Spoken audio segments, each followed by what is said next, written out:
Kelly Richey Band live in Studio 89 here on WNKU. The latest CD is called Sweet Spirit from Kelly Richey Band, and a new one coming out this spring as well. And y'all were talking about, you know, the folks Albert King and Lonnie Mack and Bootsy Collins, James Brown, the people who kind of taught you the history, brought you to the roots of the music. Do you feel like now you're the keepers of the flame and kind of the folks passing on that information? I do.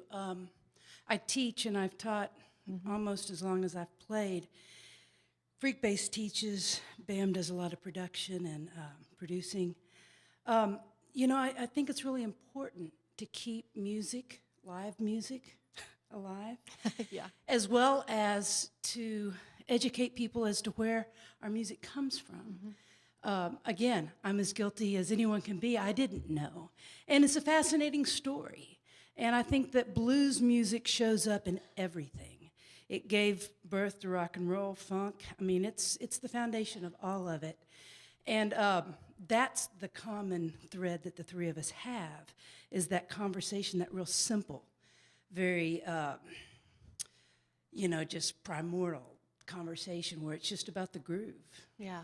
And you take that into schools, I think, right? Don't you work in schools? Yes, I do. I have a blues history program that I take Yeah. in the schools. I'm a Cincinnati artist on tour for the Cincinnati Arts Association. And I've been doing that for a number of years. And Freak and I both teach. We're TrueFire instructors. If you go to right on. truefire.com, Yep. we are instructors there. Plus, we teach private lessons. And you can find out links. We all have websites: bigbamn.com, freekbass.com, kellyrichey.com. You can find out everything. Cool. That's great. And so what advice do you give those kids or those students of yours, you know, aspiring to have a life in music, have a career in music? It's not an easy way to go, for sure. You really have to want it. Yeah. It has to be your life. And I would say I'm going this weekend, I'm going to this bass seminar over in London called the London Bass Guitar Show, and I'm doing a master class over there. I was rattling my brain, like, what do I say to all these people? What's always stuck with me? And the title of my master class is Be You. And as simple as that sounds, you know, all of it, finding your own voice as a musician. Yeah, I mean, I went through my Jocko phase, my Stanley Clarke phase, my Geddy Lee phase. We all did. But it took, you know, taking all those elements and then kind of bending them to make your own. And that's, you know, how do you make your instrument become you, not mimic someone else. And I think that's a really strong thing to kind of strive for as a musician, any age. It is, and you know, just because we're musicians and we find our voice, some people don't play and they find their voice through the music that they listen to. Right. So, you know, what we're doing up here is just, you know, it's important in that we also have to be very vigilant of the message that we're putting out there, because some people that you know don't have the ability or for whatever reasons choose to not, you know, pursue music as a career, they sometimes live vicariously through us, you know, and we wouldn't be here without you. The professional listeners. Yes. Yeah. Yeah, that's awesome. Well, tell me about your guitar. It looks very well loved over there.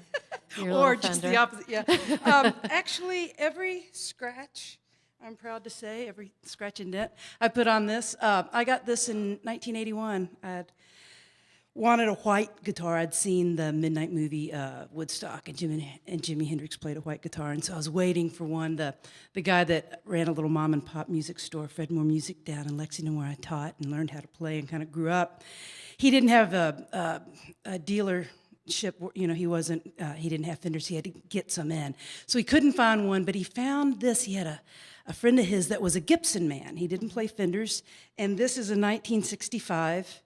Fender Stratocaster, and had been under his bed or in his closet. It had never been played, so it didn't have a scratch on it. So I got this, and he said, "Kelly, that's the guitar you want. You don't know any better yet, but that's it." And he was right. And so I've with me, you know, my entire life. I had a black guitar that I play sometimes that I had made exactly to spec, because there's not a lot of wood.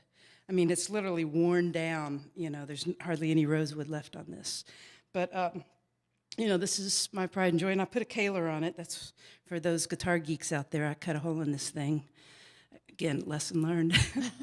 So yeah, this is my old Strat, and it plays itself. And I'm sure you've grown together and mellowed together. I mean, that wood, when it's new, needs to loosen up and vibrate a little bit to find its life. You know, I really have a connection with that vibration kind of thing.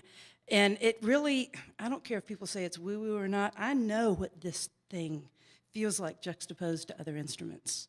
And Freak has all these, I mean, he has a massive bass collection. And he's playing that Fender Jazz. And 75. yeah, and it's sweet, you know. It's like butter. Yeah, and he was so tickled to bring that in when he first joined up. He goes, "Look what I got!" He was Yeah. like a little kid. Yeah, It was cool. great. Well, thanks for sharing it with us, and we've got about 10 minutes if you want to play some more music to take us out. The latest CD is called Sweet Spirit, and more information about Kelly Richey and her band can be found by linking through our website at WNKU.org, if that makes it easy for you. And thanks so much, you guys, and a couple more songs to take us out. Thanks a lot. Kelly Richey Band, Thank Studio you so 89. much. We really appreciate it.